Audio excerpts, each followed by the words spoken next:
Oh my god, we got a lot to talk about in today's video. If you guys came here looking for information on newly confirmed darkness subclasses, information on Transmog and whether or not you need to hold on to your armor pieces before it comes out, looking for information on is Beyond Light a Forsaken sized expansion or even bigger than that, and even all of the new stuff that came out in the TWAB regarding progression, then today's video is the video just for you. We're going to start off with the information talking about the darkness subclasses and everything like that, and then move on to the information that we learned about today via the TWAB whenever it comes to progression. Let's get the important stuff out of the way first. Now, there was recently a live stream that was held by Twitch. I believe the account is called Twitch Gaming, and there was an interview that went down with Luke Smith. And for those of you guys that don't know who Luke Smith is, he is the head honcho over at Bungie whenever it comes to making Destiny.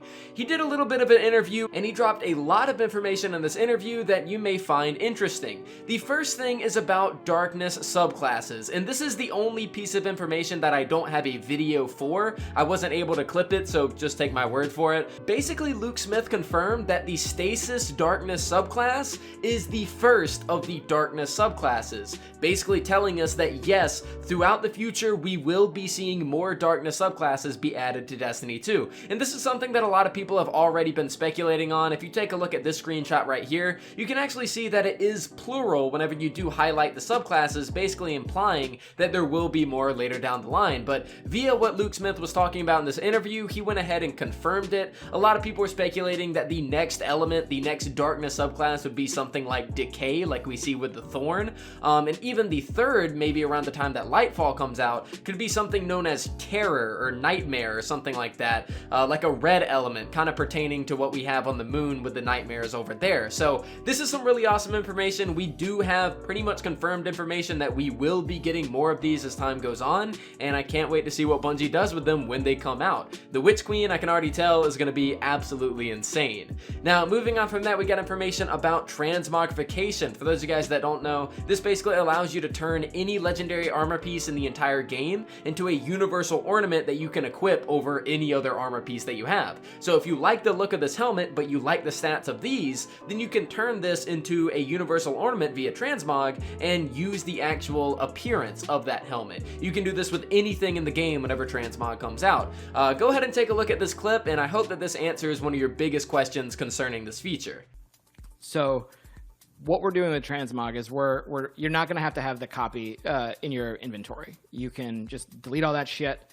We're going to scrape your account data, and the things that are eligible for Transmog will be things that you've collected. And so, yeah, there you go. You heard it straight from Luke Smith. You do not need to hold on to any armor that you currently have in the game, like in your vault or on your character, if you want to transmog that item into something else. It's basically just going to take everything currently in the database and in the collections and allow you to do it from there. So you do not need to physically have the armor. You just need to have gotten it in the past. So just make sure that you have unlocked it or, picked it up or anything like that, and you were good to go. So make sure you start doing any of the content currently in the game that's about to get DCV'd and try to get some full armor sets before it goes away.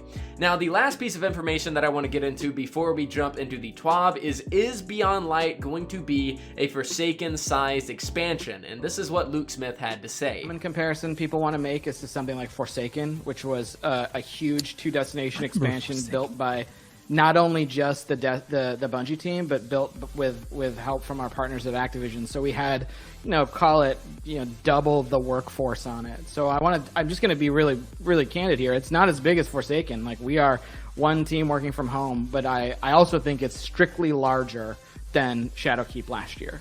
And so, that size comes from Europa's brand new. We built brand new subclasses with Stasis. We've got a bunch of cool toys for players to find and play with, and so it's definitely bigger than Shadowkeep. It's unlikely that the Bungie team will deliver something on the scope of Forsaken again with our timelines and our budget and staffing. So. And there you go. So this right here makes a lot of sense. Bungie obviously does not have as many resources as they used to with Activision.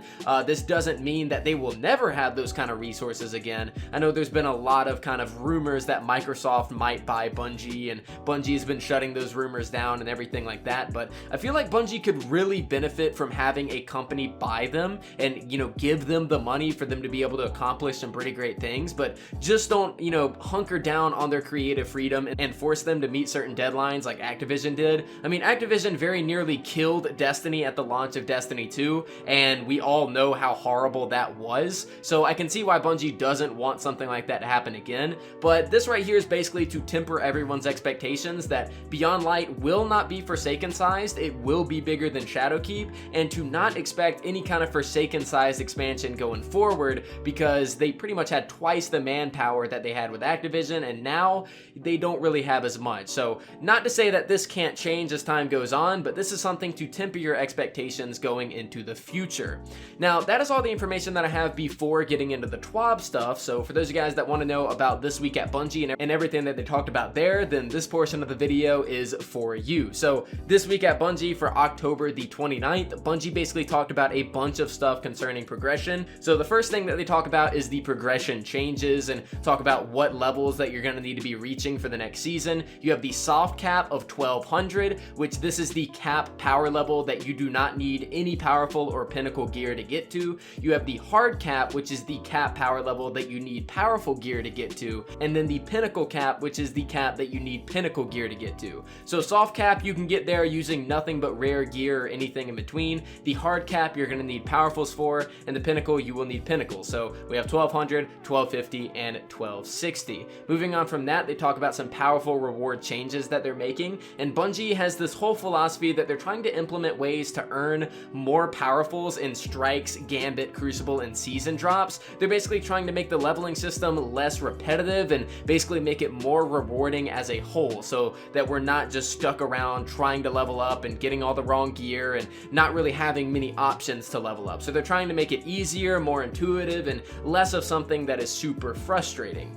The next thing that they go on and talk about is token changes. Bungie basically says that they want to improve the gameplay loop of Destiny by not making a key part of the progression just sitting in the tower and handing in tokens. So they say that gear from tokens will drop 20 power level below your current power level, so that you can't just turn in thousands and thousands of tokens and basically just level up that way. They want the gameplay loop to be more engaging than just that. And they also say that collection buybacks are actually going to be capped at 1050 light. So that's everything that they had to say there. I think that this is a good change for people that just sit there and get a bunch of tokens and then turn them in and then they're instantly leveled up. Not really a good gameplay loop, and I can see why Bungie wants to do this. Now moving on from this, they talk about some economy changes, and they say that materials from any DCV planet, i.e. stuff like simulation seeds from Mercury, these will serve no purpose, and that you will be able to turn them into Spider for Glimmer whenever Beyond Light comes out. So they are not going to be able to do anything. So either turn them in now to your planetary vendors so that you can get stuff like shards or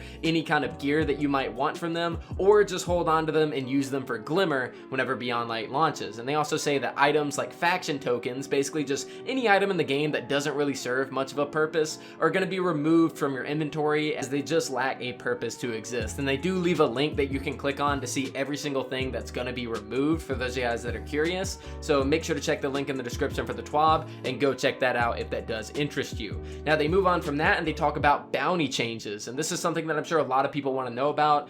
Bounty fatigue is actively being addressed by Bungie. They say that seasonal bounties are going to be less important for overall progression every single season. They don't want people relying on just these to be able to make it throughout the season. They say that weekly bounties are soon going to be replaced by a set of non-expiring account scoped objectives, and this is going to happen every single week, and they're going to have some details coming before season 13 as to what this entails, because these are going to be launching in season 13. So from the sounds of it, these are basically just account-wide objectives that you can do across any of your characters, and these of course will give bright dust and stuff. But let's say like kill 500 enemies in strikes, you know, you could kill 300 on your hunter, get on your warlock and kill 50, and then kill the rest on your titan, and then you'll complete the objective and get the reward from it to your account instead of it being per character. So sounds pretty interesting. We'll have to see exactly how this works, but this pretty much eliminates having to go to the tower and run all over the place grabbing bounties and blah blah blah. This is going to be account wide, so you'll probably be able to see it in the directory.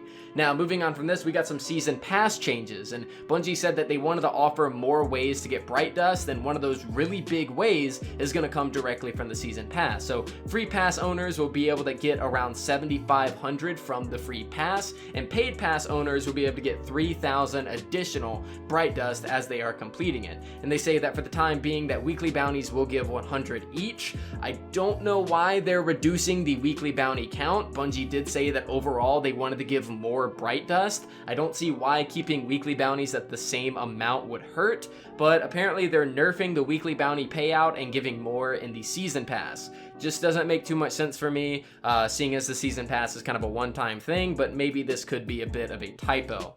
Now, moving on from this, we have some spider changes and some sparrow changes, some very, very big ones right here. Spider's no longer going to be selling legendary shards because no one ever really uses them, according to Bungie, and they say that he's now going to be selling enhancement prisms at 400 legendary shards each.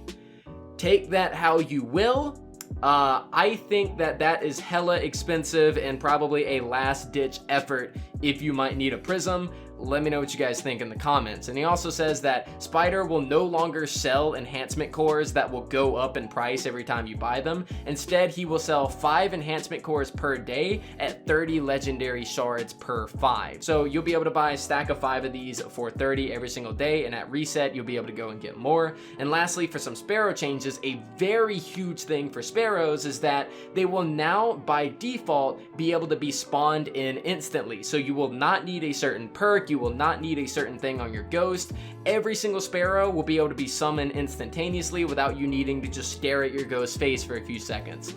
Very good quality of life change, and it basically takes away from the strict reliance that you need to have, on having that kind of perk. So that's a pretty good thing overall. And then the last thing that Bungie mentions in the TWAB is some Eververse changes. Bright Engrams will contain all content that is 3 seasons prior to the current season. And this is made for anyone that is trying to get any of the stuff that they missed out on. And Bungie did say that your chances for getting what you don't already have will be increased compared to getting duplicates, but duplicates will still exist. And an example of this will basically be that in Season 12, you'll be able to earn anything from your Bright Engrams all the way from Season 1 all the way to Season 9, which is of course 3 seasons before 12. And so for Season 13, you'll be able to earn everything from 1 to 10. Season 15 will be something like from 1 to 12 and so on. So you'll be able to earn pretty much everything 3 seasons prior of the current season that you are in. So yeah, that is that's pretty huge. That is pretty huge. Pretty much everything that we talked about in this video is pretty huge. I tried to condense it as best as I could so that this isn't too long of a news video.